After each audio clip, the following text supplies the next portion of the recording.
Cycle. ఒక చిన్న కుటుంబంలో ఇద్దరు పిల్లలు ఉండేవారు. నీహా 7 ఏళ్ల ఉల్లాసమైన అమ్మాయి, మరియు ఆమె అన్నయ్య సిద్ 10 ఏళ్లవాడు. ఒకరోజు వాళ్ల అమ్మానాన్నలు ఒక మెరిసే కొత్త సైకిల్ ఇంటికి తెచ్చారు. కాని అది కేవలం సిద్ కోసం మాత్రమే. నీహా ముఖంలో చిరునవ్వు మాయమైంది. తనకు సైకిల్ రాలేదని ఆమె చాలా బాధపడింది. మరుసటి రోజు ఉదయం సిద్ గర్వంగా తన కొత్త సైకిల్పై స్కూల్కి వెళ్లాడు. నీహా వాళ్ల నాన్నతో కలిసి నడుచుకుంటూ వెళ్ళింది. స్కూల్ తర్వాత నీహా వాళ్ల నాన్న కోసం ఎదురుచూస్తూ నిలబడింది. సరిగ్గా అప్పుడే సిద్ తన సైకిల్పై అక్కడికి వచ్చాడు. రా నీహా, నా సైకిల్పై వెళ్దాం అన్నాడు సిద్. కాని నీహా తల అడ్డంగా ఊపింది. లేదు, నేను రాను.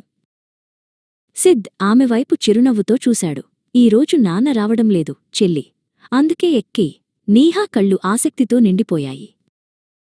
కాని నాన్న, నాకు సైకిల్ ఎందుకు కొనలేదు? సిద్ మెల్లగా జవాబిచ్చాడు. ఎందుకంటే నువ్వు ఒంటరిగా నడపడానికి ఇంకా చాలా చిన్నదానివి, మరియు నా చిట్టి చెల్లి స్కూల్ తర్వాత ఒంటరిగా ప్రయాణించడం నాకు ఇష్టం లేదు. నీహా ఒక క్షణం ఆలోచించి ఆ తర్వాత ఆతృతగా అడిగింది, అయితే నువ్వు నాకు సైకిల్ తొక్కడం నేర్పిస్తావా? తప్పకుండా అన్నాడు సిద్ చిరునవ్వుతో. నీహా ఆనందంతో గంతులు వేసింది. ఆ రోజునుండి సిద్ నీహాను తన సైకిల్పై స్కూల్కి తీసుకెళ్లడం మరియు ఆమెకు తొక్కడం నేర్పించడం కూడా మొదలుపెట్టాడు. నెమ్మదిగా నీహా మళ్లీ గర్వంగా మరియు సంతోషంగా ఉండటం ప్రారంభించింది. మరియు ఇద్దరు అన్నా చెల్లెళ్ళు కలిసి ఒక సాధారణ నిజాన్ని కనుగొన్నారు.